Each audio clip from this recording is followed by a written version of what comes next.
पिछले श्लोक में हमने जाना कि कैसे हमारा हर काम ईश्वर के लिए बन सकता है।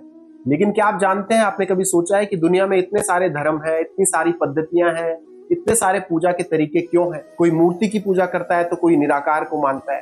तो आखिर सही क्या है? तो चलिए डिकोड करते हैं गीता जी के चौथे अध्याय के श्लोक 25 में, जहां भगवान श्री कृष्ण कहते हैं, देवमेवा परे यज्ञम योगिनः पर्युपासते ब्रह्मागनाव परे यज्ञम यज्ञ नैवोपजुह्वति।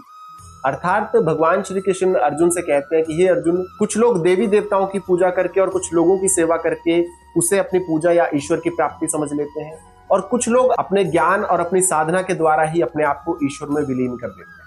मतलब कि कृष्ण कह रहे हैं कि मंजिल एक ही है, बस रास्ते अलग अलग हैं। कुछ चीजों के जरिए ईश्वर तक पहुंचते हैं तो कुछ सीधे आत्मज्ञान के जरिए। तो चलिए अब इस श्लोक के सार को एक बड़े सुंदर एग्जाम्पल के साथ समझते हैं। एक बार दो शिष्य अपने गुरु जी के पास गए, दोनों ईश्वर की प्राप्ति करना चाहते थे। तो गुरु ने पहले शिष्य को एक दिया देकर कहा कि इसे रोज मंदिर में जलाओ और प्रार्थना करो।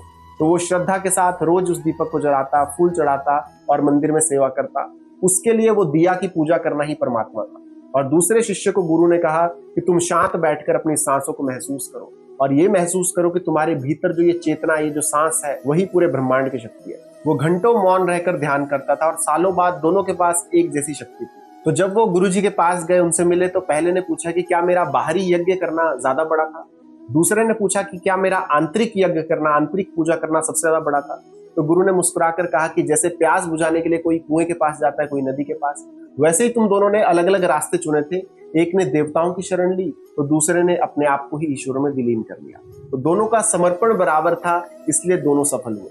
तो दोस्तों, चाहे आप मंदिर में हाथ जोड़ें या एकांत में बैठकर अपने आप को जान लें, अपने भीतर को समझ लें, बस महत्वपूर्ण यह है कि आप अर्पण क्या कर रहे हैं। क्या आप अपना अहंकार छोड़ पा रहे हैं या आप अहंकार में ही जी रहे हैं। लेकिन ठहरिए, भगवान श्री कृष्ण यही नहीं रुकते। अगले कुछ श्लोकों में वो ऐसी चौंकाने वाली बातें बताने वाले हैं जो आपको हिला देंगे। वो कहते हैं कि एक सांस लेना और सांस छोड़ना भी एक पूजा के समान है। कान, आंख और जीभ से भी पूजा की जा सकती है। कैसे, ये हम जानेंगे अगली वीडियो में। तो उसे जानने के लिए हमारे चैनल ज्ञान के स्वास्थ्य को सब्सक्राइब कर लीजिए, और अगर आपको इस वीडियो से कोई सीख मिली हो तो वीडियो को लाइक और शेयर भी जरूर कीजिए, ताकि औरों तक भी ज्ञान पहुंच सके। और कमेंट बॉक्स में जय श्री कृष्णा जरूर लिख लें। तो आज की वीडियो में इतना ही। अब जल्द मिलेंगे अगली वीडियो में गीता जी के चौथे अध्याय के श्लोक 26 के साथ। तब तक के लिए जय श्री कृष्ण।